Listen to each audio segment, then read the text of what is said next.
Hello and assalamu alaikum to all the people watching. I'm Aman Khan and I'm back from Evolve Talks with yet another episode and with yet another amazing and insightful topic. So today we will be talking about a very interesting topic. Since I know that most of you and this program is basically because of for the youth. So we know that most of you are shifting to online classrooms and digital classrooms, and it's all a condition of the shift for the academic world. So we will be saying that how the academic world will be changing and what policies are being implemented and what are the right implemented policies and how we can take things forward.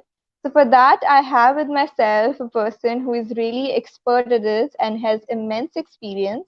I have with me Miss Nadra Huma Quraishi, who is the Director of English Language Center at University of Central Punjab. She has been in the field of English language education and professional development for past 24 years, and she has worked in USA, Australia, Africa, Pakistan, and has had unique experience of working as an educator across pre-primary to tertiary education from preschool to MPhil. So as you have guys heard that it's an immense experience and we have to talk about all the topics and we'll be covering them all. So without any delay, I'll have Miss Nadra on the line. So hello ma'am, how are you? Hello, and I am well, thank you. How are you doing? I'm good. How's your lockdown and then again the eased lockdown and now this lockdown? So how's it all going? So I think the lockdown days have now begun to just blur into each other. We've been away from work so long, and Yeah, we haven't really been away at all either because I think we've been working. Actually, what has happened is this whole lockdown has turned our professional and personal lives into a work life integration. Rather than a exactly. work life balance, we've moved into a work life integration. So it's interesting, and It's I think, interesting. to say the Yeah, least. it's a different experience for all, and it's definitely interesting. So I was just telling the audience, ma'am, that how you have immense experience in the field of education and till every level, from primary to then till MPhil. So we will be talking, covering all these. So हम try करेंगे कि हम उन सारों को cover करें और उसमें जो जो changes आ रही हैं, जो policies आपको लगता है कि सही हैं और जो implement हो रही हैं और जो नहीं हुई और होनी चाहिए, तो हम आज उन सबको cover करें. So my very first question is that we are surely agreeing on the fact that the academic world is changing. So Mhm. how do you see the academic world changing in the coming months, in the coming days? Okay, so how do I see it changing? So, first thing I think we need to realize is that global shift has already happened and it is here to stay. So, face to face traditional learning as we knew it is now moving towards more of the online mode of instruction from paper to technology, right? In the Yeah, coming days, I feel that the teachers at every level will, be it pre-primary, primary, tertiary, whatever, they will have to improve both their technical skills and knowledge.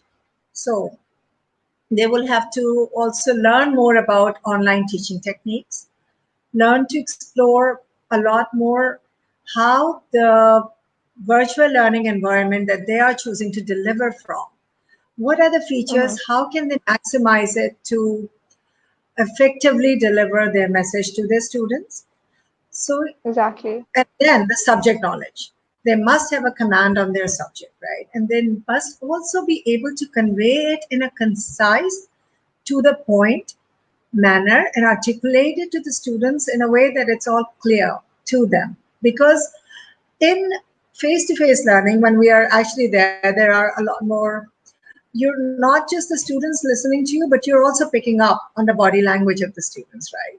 You're Exactly. looking at them, you know they get it, they're not getting it, then you go back, you have that option. When you're doing remote learning or online learning, most of the time your students are not visible. So they can hear you because look at the infrastructure that we have. There's that Yeah, problem, right? So In this current time of restricted mobility and in limited contact, the need for digital learning has truly come to the forefront. It is also very interesting, though, that it is a time where the vastness of economic disparity prevalent in the society has been laid bare.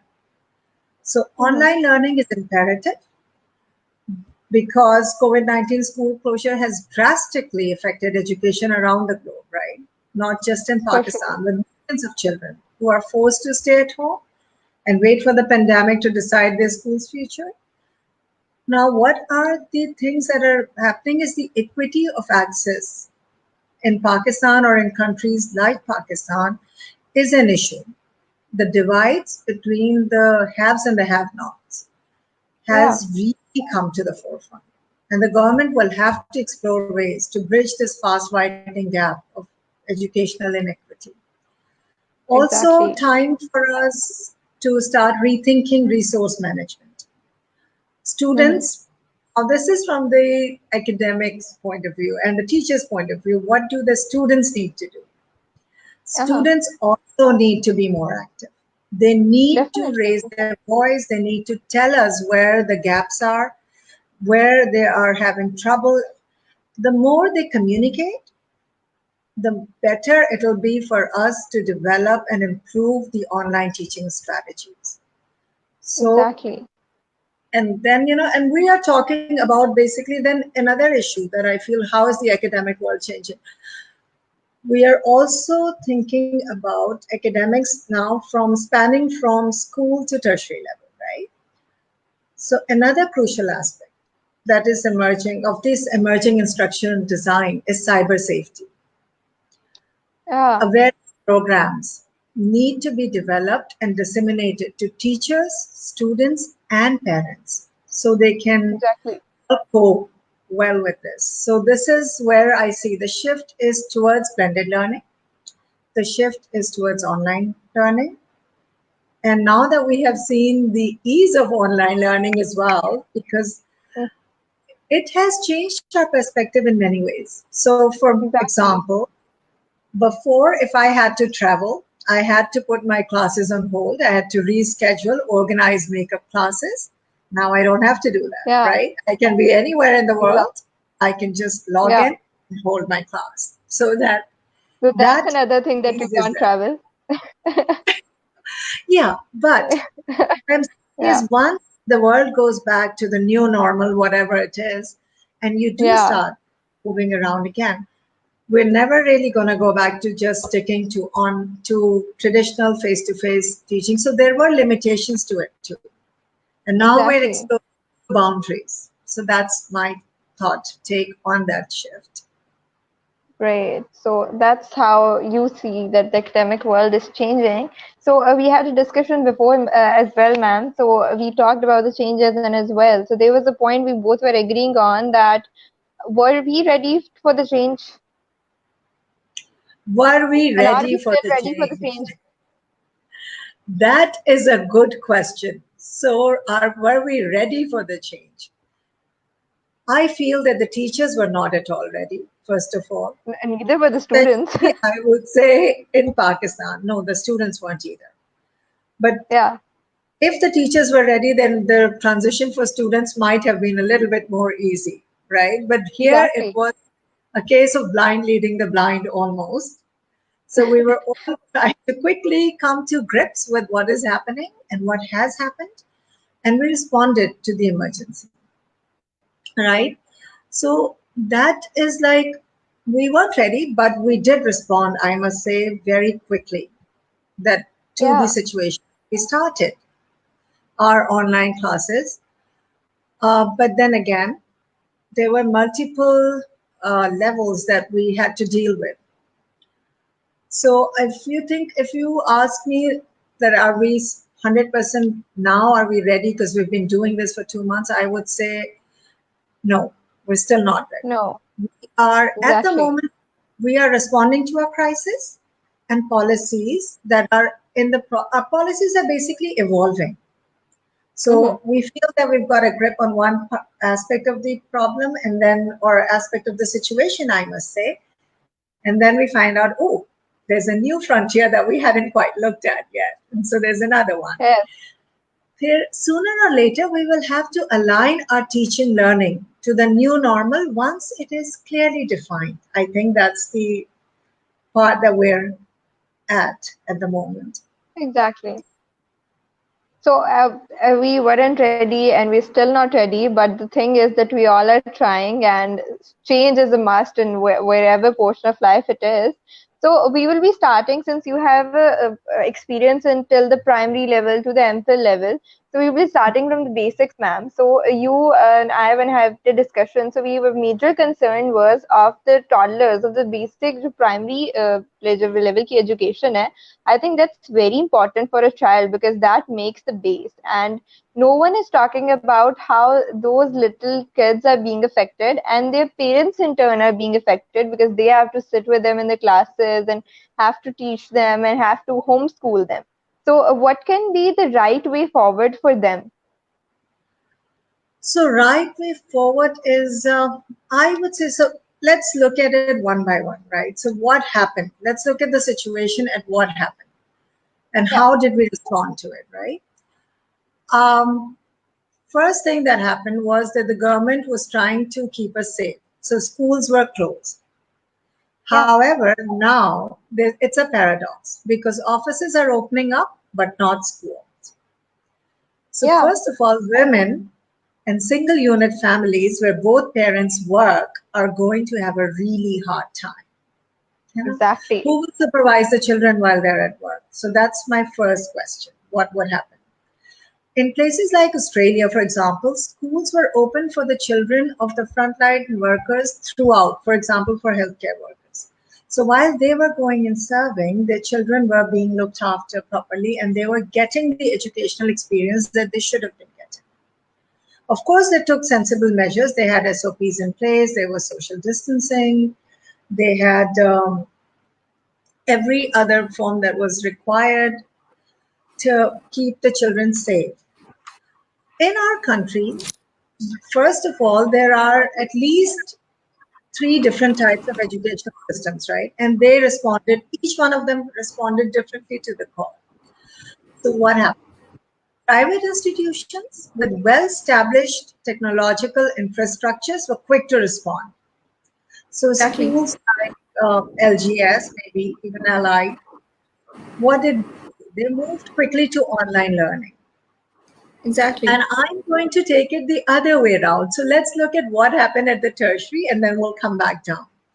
So Sure. for example, our university, University of Central Punjab, went online very quickly because we already had a functional learning management system in place. For the online classes, we chose Microsoft Teams 365 as our virtual learning environment. We offered teacher training over 2 days, developed Uh, guidelines, shared strategies, provided ongoing IT support, and made the switch. Then what did we do after that? We constantly monitored our classes, established a monitoring and observation team, continued to provide mentoring to our teachers to mhm. improve their learning practices. And we also took into account student issues and That's address great. them promptly, straight away.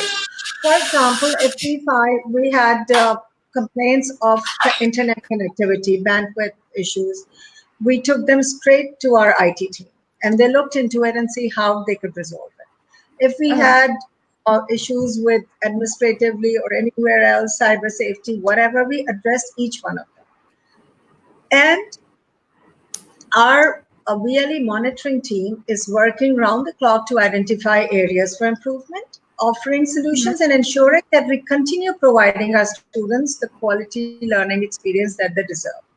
But in Exactly. this, the students also played a key role. So I'm very proud of my students, I would say, at UCP. They constantly provide feedback, helpful Great. feedback that tell us where they're having trouble, and we respond to it. Similarly, what PGC did, so coming down to the colleges now, there are more Colleges than now. 300. So Punjab Group is where I'm lucky to be associated with, say, I would say the largest educational provider in Pakistan. For sure. So Punjab Group of Colleges has more than 300 college campuses, right? They already have an e-learning program in place for 2 years. Right. So what they did was they realized that a number of students were taking tuitions after their college, and they thought it's really not fair. It's not fair that students are paying twice. So they're paying us a fee for learning what they should be learning, and then they go to the tuition centers and they're paying them. So what did they do? So our best teachers developed concept videos and made that system available to all the students for free. So they go into college. So we already have that system in place. It was running, it was being piloted. So again, do you see how easy it was for us to make that switch? Yeah, exactly. It was a slightly different story because there are more than 800 schools across Pakistan. So it was more of a challenge. Some of the franchise schools took initiative and moved to online teaching very quickly via Zoom, via Google Classroom, so on and so forth. Others were not so able to do it so quickly. So now what we're trying to do is that we're trying to work on measures to ensure that all of the allied schools can provide online instruction if required. But other than that, what we are trying to do is to take an opportunity and take this challenge as an opportunity. So we're trying to develop an online learning system to reach the children not only enrolled in allied, but to the children across Pakistan, in remote areas, in villages. So, Amazing. we take this responsibility very seriously. We can look into providing education to 22.8 million out of school children in Pakistan. Yeah, that's huge. And so this is phase. We can focus on adult too, right? So anyone with a phone and data access, smartphone and data access, can access education. And as of November 2019, I think the percentage of internet users in Pakistan stands at 36.18%, which translates into approximately 76 million people. So we Exactly, think and that's that, a huge number. so that's a huge, but now let's look. So this was the institutions that had the infrastructure and that could move, and this is what they did. Yeah. Now, institutions with somewhat inferior technological infrastructure are struggling to provide some sort of online learning, but it is the government institutions whose students are really, really suffering. The Exactly. quality of education in government schools was not up to the mark. We know that to begin with. This year, the closure of schools due to the coronavirus has badly disrupted education in these schools. For sure. So, if you think about the number of children, if you look at the UNICEF data, so nearly 10.7 million boys and 8.6 million girls are enrolled in the primary level in Pakistan. And by the time they get to the secondary level, the number of enrolled children drops to 3.6 million boys and 2.8 million girls, right? This is at the lower secondary level. Think of those students. This is like the real serious problem area for us. So Exactly. what happens to them? What's going to happen? These institutions are waiting for grants by the government to ensure sustainability status for them. That's the first thing. Yeah. The initiative of teleschool televised learning, I saw that and it is a good one. However, there's one big serious issue. People from the low socioeconomic strata do not necessarily have access to a television set in their house. So what? It is the state's responsibility to provide the resources to students as well as teachers if they are shifting schooling to digital platforms. Exactly. That's much needed. Infrastructure. They have to think about it, right? One measure that the government could take, probably I've been thinking, and I was thinking that what's going to happen next if this goes to fall, if it goes to online, if it continues. We Yeah. hope that things will change and we can go back to school as we know it. We can go back to school where parents are not struggling with teaching their children. That is the other issue that we were talking about, and you were thinking what happens. What happens? Yeah. So parents are the third stakeholder. So I am looking at this from a parent's perspective. So far I have analyzed it from an educationist perspective, right? Now let's look at what's happening from a parent's perspective. From parents' So perspective. Yeah. That's the other problem which we are struggling with. First thing that That's we one have to major problem, especially with the young children, where like the students who are going to colleges or universities, they themselves kind of know that what they are doing and what they needs to can be done. navigate through They can this, right? navigate. Those young ones can't. Young ones ke saath, what has happened now? So first thing that we have to understand is Yeah. So when a student agrees to go to any educational institution, say a school, a college, a university, whatever, they have a contract with that institution, right? Hmm. In the Exactly. present scenario, the whole contract has had to change. It was a rapid, almost overnight transition, right? There was no time to adapt gradually to the changed mode of instruction and education. Now, Exactly. one thing that we all realize that circumstances have changed and the quality isn't going to be the same initially as it was in a mode of instructions that the teachers were used to. They were comfortable. This was their comfort zone, right? They were comfortable in Yeah. it. And they had been refining their teaching practices, strategies over time as per the emerging requirements. And now Yeah. suddenly everyone has to do online teaching. What does it mean? We haven't had time to really catch our breath to think, what does it mean, Yeah. right? How do we take it Exactly. forward? So we responded to the academic emergency first and we Yeah. ensured measures to keep the learning going. Just whatever, however, and as we looked at, and different schools with different infrastructures dealt with it differently. Now we have to think about the other aspects of education. First of all, we have to think about the holistic development of student across board. That has to be our next area of focus.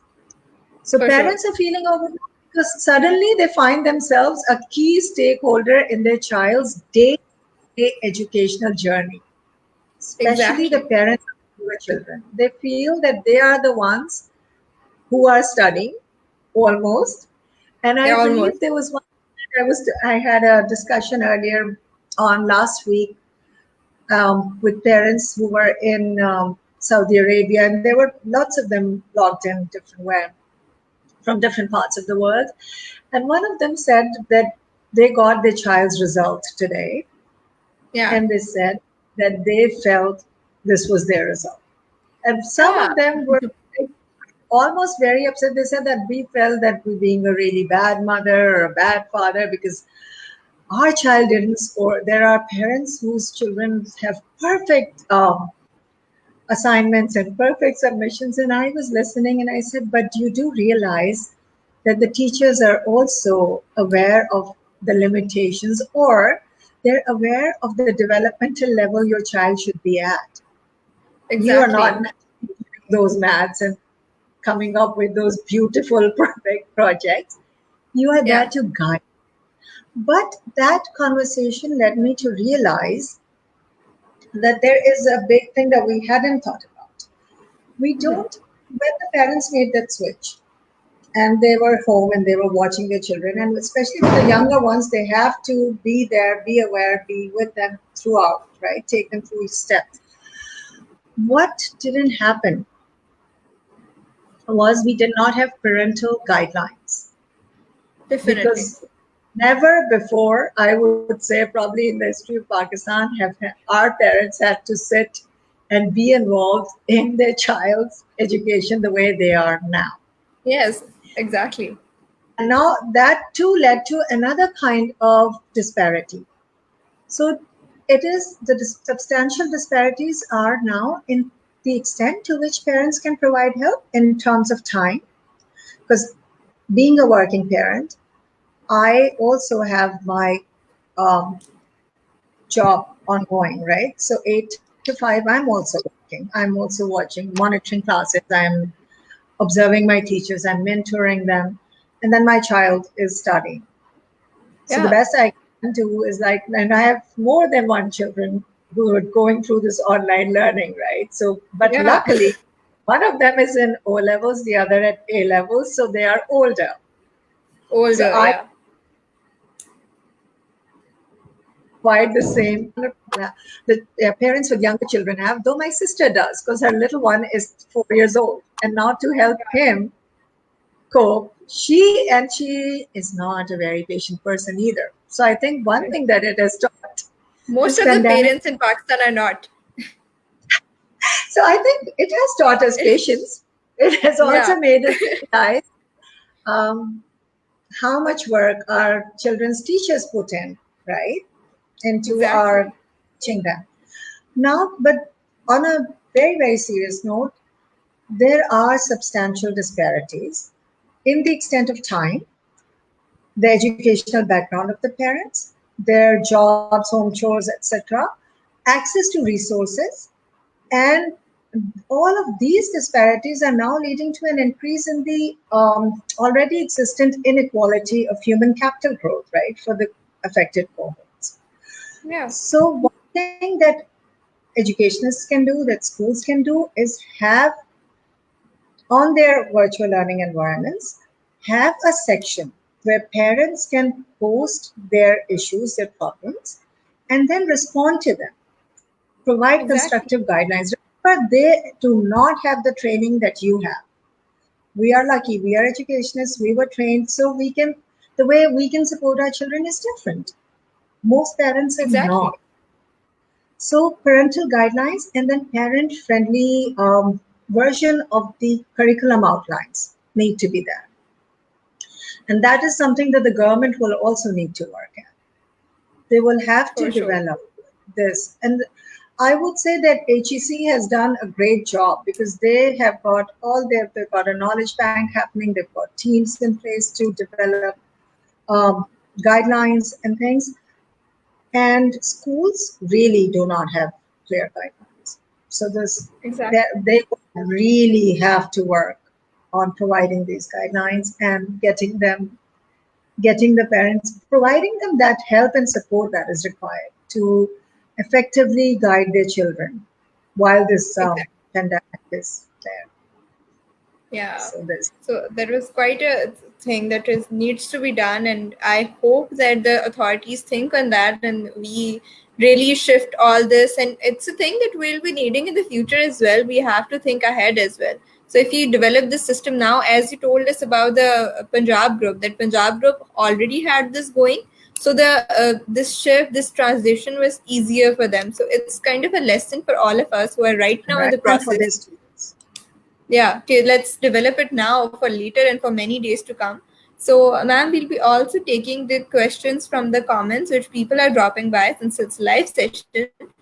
So, we have one Certainly. from Naeem Sadia, which is, Hi Huma, don't you think it will be difficult to go for online teaching for the people who are not technologically sound? I myself know many people who are very learned but not very comfortable with technology.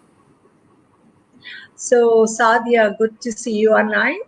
Sadia is actually an academic coordinator who has been an amazing educationist of Pakistan who has been training teachers in very difficult areas such as Deer and uh, around the KP area. And as I said, is an amazing educationist. So it's good Very to see nice. you here. She's associated with Oxford University Press. So, as I said at the beginning, Satya, this is here to stay. It is not Exactly. going away. So, one thing that all educational institutions will have to do is to invest big time in teacher training.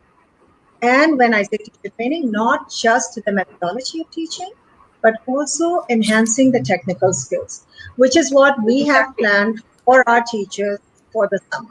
And we are also providing the technical help throughout. So we have, as soon as we identify areas for improvement, we organize a short focus training on that part. So it can be anything from as simple as how do you upload a quiz, how do you provide, how do you effectively use the chat box to generate queries from the students? Whatever the issue is, we have to work at training our teachers because, as I said, the other thing that we're not thinking about is We don't know what the new normal is. So we are Yeah, preparing, the entire world is preparing for intermittent lockdowns. exactly. We don't know. Wait for a bit, come back. If it does come back, we might be asked to say we might have face-to-face instruction happening for a couple of say 3 4 weeks, and then suddenly there's a wave, and we say from tomorrow we have to go on to the online mode. So Exactly.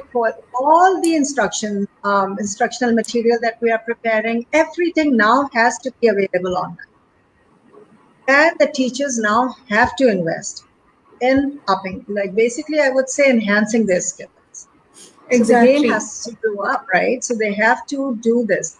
You have to be ready. So you have to review the instructional design and ensure that everything can be transitioned to online mode quickly and smoothly as and when required. You have to develop Exactly. smart teaching strategies. And as I said, we have parental guidelines, parent-friendly curriculum, list of resources, and maybe identify 3 to 4 really good resources that are easily accessible, rather than giving them a plethora, like giving them 20 things which they are going through and trying to work out how does it work. So tell them Yeah, this is exactly how it will work. These are, for exactly. example, if I am teaching a child to read, and reading is like my best, so I would say you need to teach them maybe 6 strategies, right? So you teach them how to predict. If you're teaching them how to predict, you give them questions. What kind of questions will you ask your child? You will ask your child, what is this book about? What do you think is going to happen next? So though you are making them think about what could be possibly happening. So this is how you would take it forward. And this is how I would think that people would have to go forward.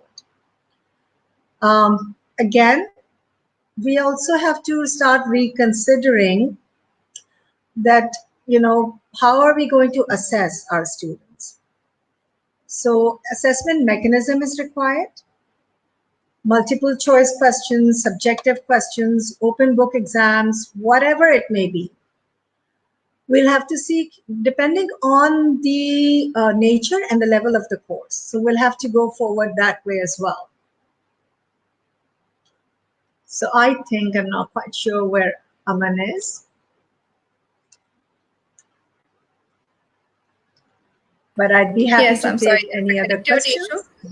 Yeah. So Yes. I just So answered that. Yeah. yeah, I heard it. I was just having a connectivity issue.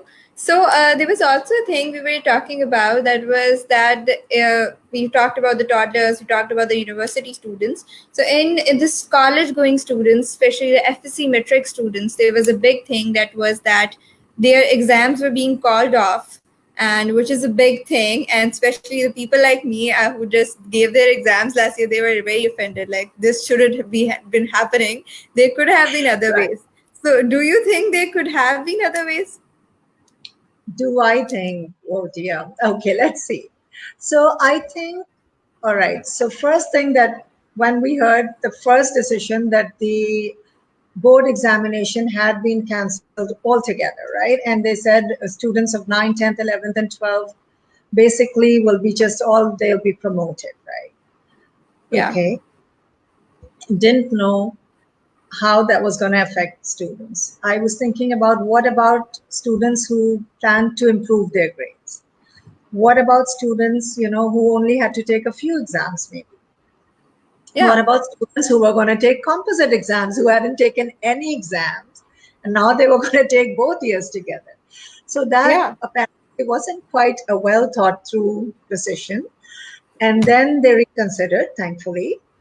And so now the new decision that just came through was that students of 10th and 12th will be promoted on the basis of 9th and 11th classes, but and also will be given 3% extra marks. Not quite sure where the 3% came from, because usually when students try improving, I have seen an improvement rate of between 5 to 7% easily Uh huh. pulled, right? So I'm not sure how that's going to affect it. But the good thing that they have offered Okay. is that there will be special exams. So if students are not satisfied with their grades, they will have exams scheduled between September to November. And so students, for example, I think they said for students who failed with less than 40% marks or have just to pass a few subjects or want to go for grade improvement can take these exams. But they will have to apply for these exams by July 1st. So that's one part of it. Okay. I still feel that a better solution would have been to extend the closure of schools till July 15th for all students till grade 8. Board exams should have been scheduled for students of grade 9 to 12. And with more schools than usual turned into examination centers, right? This would have resulted in access to more classrooms at a time. We would Yeah. have been able to conduct the exams, and then students could be spread out with appropriate social distancing. And with strict SOPs in place, exams should have been conducted. So that was my take on it. Because I feel that this decision will lead to further Okay. deterioration in the already ailing system of education in Pakistan.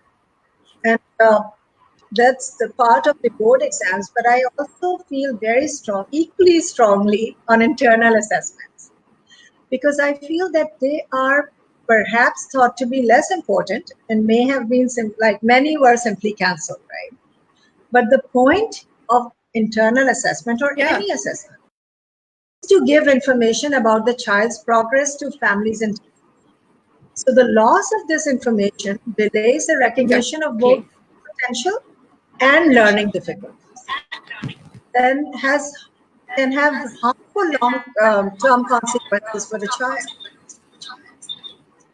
And then uh, keeping in mind the difference in the quality of education being imparted across Pakistan through various school systems, and the fact that there's no Yeah. uniformity in the schools vis-a-vis internal exams, it is next to impossible to award marks to class 8 students and justify the same for promotion to grade 9. And then to, based on that assessment or those grades, to select the field, that is arts, science, commerce, what is it that they're going to pursue in future. So I think there should have been a better system of assessment. Exactly. If possible, what they should have done is like, given the evidence of the importance of assessment, schools should really seriously have considered postponing rather than skipping internal assessments at all levels, I feel. So that's how I look at it. Exactly. But since there's a pandemic going on and we all are stressed, so yes, we can cut them a slack. So that's our take on it. So moving forward, if you being a person who is very deeply connected to the education system and you have been teaching in all this system, so if I ask you that what is one major flaw you're seeing in the system right now, so what it will be? One major flaw. I would say Yeah. well, I would not say a flaw. I would say a major challenge that we're facing is the lack of teacher training. So we Yeah. have to invest big time at all grade levels, across grade levels in our teacher training. We must have, as I said, we must learn from those who have been doing online teaching for a long time. If you remember, I mean, I also talked about that Yeah. I have one child studying in the university in the US, and her experience was very different from what our students were experiencing. And so, what we did was we have been constantly also drawing on Kiran's experience and trying to see what is it that's being done differently and see how we can adapt. And again, I will say not adopt, but But adapt. And adapt. Yeah, we have to look at our context, the level our students are at, and what is it that they need and the requirements, exactly. and then adapt those strategies and for the benefit of our students. So Yeah, teacher training, and I think what set us apart from other programs or other universities was or is that we are offering constant ongoing teacher training. And we, as I said, first thing we did with our teachers was to train them. Our IT team was the first team to come and offer training on how, on the technical aspects of the forum. So our teachers went in with a lot of so 2 days of training. We had intensive training, right? And then they started classes. And then Uh-huh. we had a tech support team, which has been amazing. And they were assigned tech members for each department Uh-huh. and are available, literally available round the clock. So you give them the Amazing. issue, they give you the support. And they have been going in and training teachers. And now the teachers are getting the hang of it and doing really well. But then again, we were looking forward. So I will tell you this. So 2 weeks before the lockdown was even announced, we were already Uh-huh. thinking, and we Oh, had already started. But first thing I did was I got Kiran online, and that's my daughter, and I got my teachers to talk to her, and uh-huh. to pick up based on what is going on. So we understood the difference between remote learning, between online Uh, learning. We understood what helped, what didn't help, because she had already been going through it for a month, so she could tell us. Like, so we learned from exactly. it, right? And then Yeah, when this came, we already had a strategy in place. And then we led that strategy and we went forward. And I think that is the thing. We have to invest in teacher training, and we also have to invest in getting teams in place who will be able to offer practical solutions for managing crisis situation. So exactly. that Exactly. That's I the would thing. say that would help us. Yeah. So I am taking one another question that is related to a question that we had before, and it's that hi, it's from Ifat Javeen, and she's saying that hi, very informative indeed. Thank you, Ifat. And do you think that promoting students without exams make them rusty? What to do for this? That's quite a legitimate question. Right. So I think it's not so much about making them rusty. It's more about, so the purpose of assessment is to, yes, to see where the child is in relations to maybe other children, how they're performing, but it is more an information for us as educationists to understand what are the areas that we need to improve our teaching in, or maybe improve the Yeah. curriculum in. Because, say, if when we look at the questions, say 10 students could not uh, answer the question on maybe present continuous tense. So maybe there was something else that we could have done in getting that concept across to them.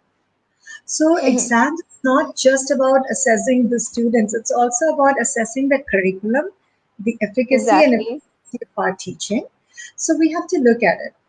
As I said, I would still prefer that they have some sort of internal examination or even an online assessment rather than Hmm. just promoting them.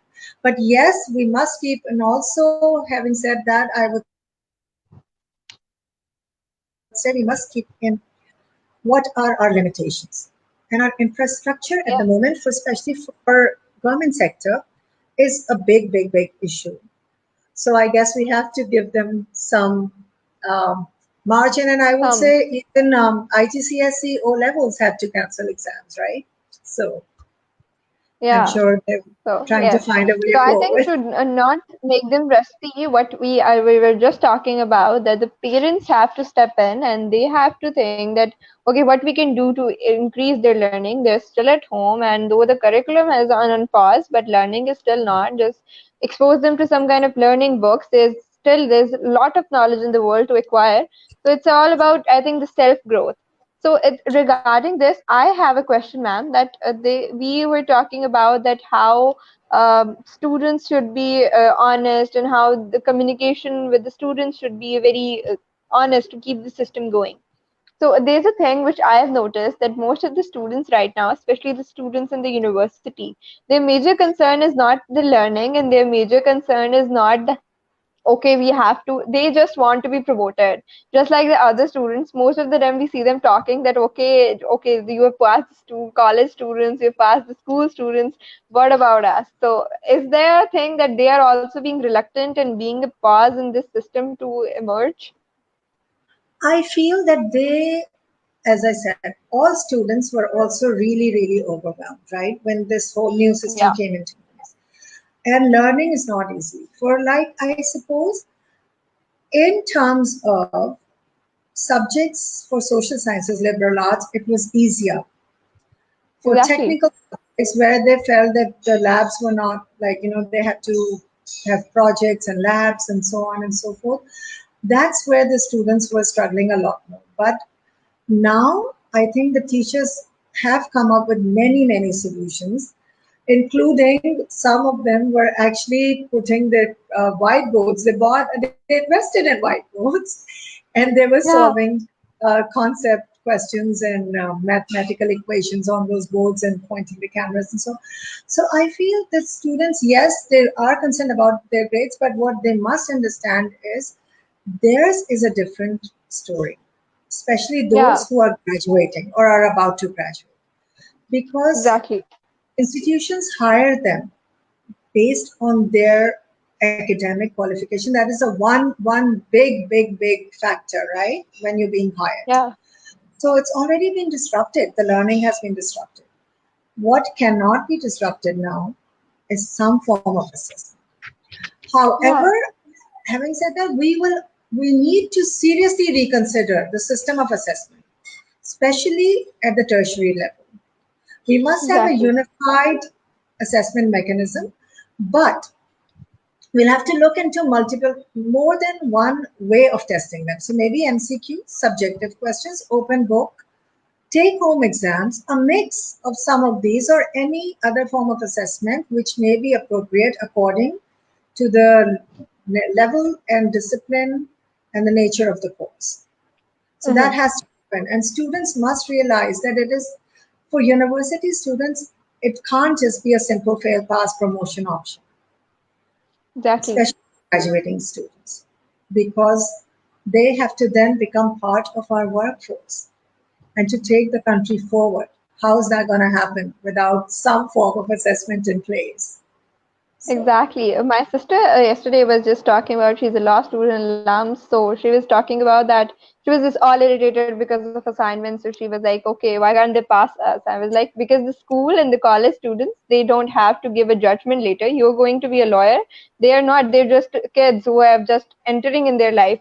So that's a thing which I think all the universities, especially the graduating students, needs to understand. So moving forward, I am moving to the question which I think is very important कि हम सब की बात करें. We're talking about school students, college students, university students. जिनकी बात कोई नहीं कर रहा, they're the students who have just completed either their A levels or their FSC and they're going to enter in universities. It's just the season is coming. It's June, July, where we give our entries tests and all. So, what do you think can be the right way forward for those admission policies? I think the admissions policies are being considered as we talk Yeah. and they're being developed. So there will be entrance exams. Just simply they will move online. Yeah, So that happened, that's right? I guess the right So way. again, I that's the other thing that I want the students to be aware of. So I think my one of my children, one of them decided this is fantastic and no exams, so all chill. The other one Yeah, decided that I will just go ahead and revise everything anyway because I will need this knowledge moving forward next year. yeah, So, that's a my very proactive advice to approach. those students is seriously revise those things that you have just put away. Bring Uh-huh. out those, dust them, start revising because come the entrance exam, it will happen. And Exactly. then you'll be taking those assessments. And also, more than that, you should have that knowledge and that security that when you get in there, you will truly be ready to cope with the discipline of your choice. So Exactly. Exactly. that has to happen. But I'm Exactly. sure we will know more about the uh, policies, the Admission admission policy. policies, and so on and so forth in the next 2 to 3 weeks. It'll become a lot more clear. The picture Yeah, will become. let's hope that we come up with some good way because there are many students who are actually relying on and there are many universities in which the weightage of the entry tests are more than others. So the students who lack in their FSC or in their metric, they'd rather go for the entry test. So I hope that they happen. They उनका कोई इस तरह का ना हो जाए कि they are cancelled. So, moving forward, I, as we are, since we're towards the end of the session, So I'd like to ask that from our conclusion, from our all this discussion, what do we deduce that where is the academic world standing right now, overall, in the big picture? So if we look at the academic world, not just, and when we say the academic world, I will say not just in Pakistan, but across Yeah, board, right? So what is happening? I feel that we are still, we have to now start thinking what is truly important to combat a crisis, right? yeah, So we are meeting the challenges.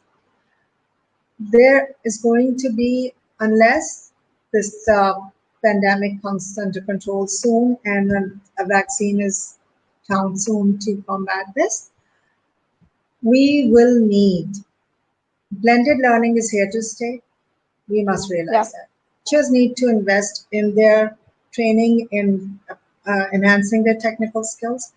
Management cells are required to address the unpredictable issues that will crop up in future. And schools need resources to rebuild the loss in learning. Once hmm, they open again, how these resources are used and how to target the children who are especially hard hit is an open question. Something that Pakistani government needs to probably think about is they need to think about investing and maybe paying the fee forward for their students across board. Maybe it will be a exactly, 35, 40 billion rupees package, but they should think about it as investment in Pakistan's future. Because one thing that's going exactly, to come up is if jobs are, if things are not happening, people are not earning, how are the students going to cope with paying fees and so on and so forth? So that has to be exactly, addressed.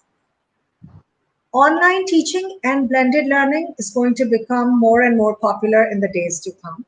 There is no going back. Pakistani hmm, universities will have to introduce online teaching, and this is the direction that the future of education is headed in. So the hmm. sooner we realize it, the sooner we up our The game, sooner it will be better. the better it'll Yeah, be for us, for our students, for the parents, for all stakeholders involved. So this is, exactly. So, ma'am, we've been having a very sweet comments from all your students, and I think they're your friends. So they are all taking you as a mentor, and many people are looking up to you. So, towards my last question, I'll just have one thing that okay, we have reduced this, that the world is changing, the policies are changing, we have to adapt, not adopt. So, what will be the one last message that will be giving to the all your students watching, whether they're students, whether they are teachers, that this is our future and we have to be prepared for future.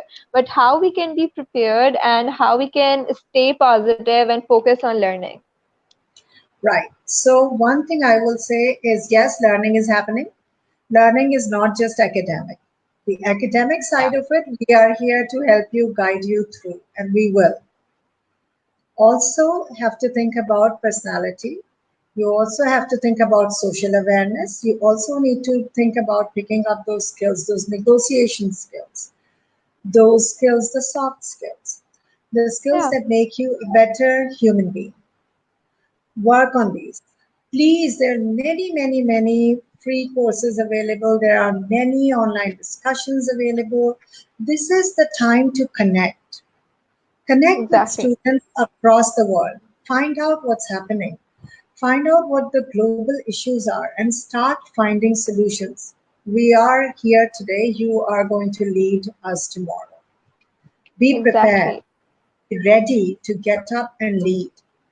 For example, what is one thing that we really, really need in this current crisis? Now, think about it. We need the simplest thing, but it is a big problem. The most effective measure to keep this disease at bay is to wash our hands, right?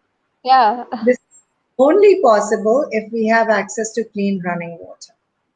exactly, Don't have it. It is the state's responsibility to ensure that everyone has this access. This is a time maybe where you can practice your skills and maybe write to the state. Start, yeah, advocating. Find a cause. Advocate a cause that will lead Pakistan into a positive direction and lead you. you are all leaders in your own way, right? So Yeah, find yourselves, use this time, and seriously invest into your learning like never before, because so much is open and so much is there exactly. for the platform, and the entire world is open at the moment. So many universities abroad are offering so many different kind of courses. Take them Yeah, up. and most of them are free of cost because of this Most all of them are situation free of going. cost. Most of So them have made them free of cost. and or they have nominal charges for certifications. Pick them up because in the days to come you will need these.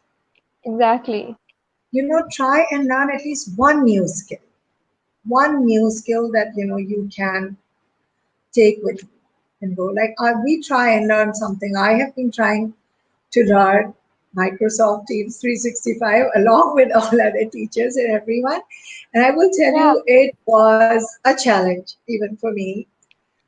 But definitely. But for now many I people, feel a lot more comfortable doing it. And then I learned Zoom because for different things we had to learn for to do different that. reasons.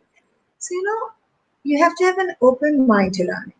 Keep your mind open to learning, and you will learn, and then we will learn from you. And that's what we're hoping. Amazing. Amazing. So I guess that's it. And it's surely an amazing session with you, ma'am. And thank you so much for sharing so much knowledge. And we definitely need more people like you in the education world to guide people like us and to get going through all these situations that will be coming in the future and are ongoing.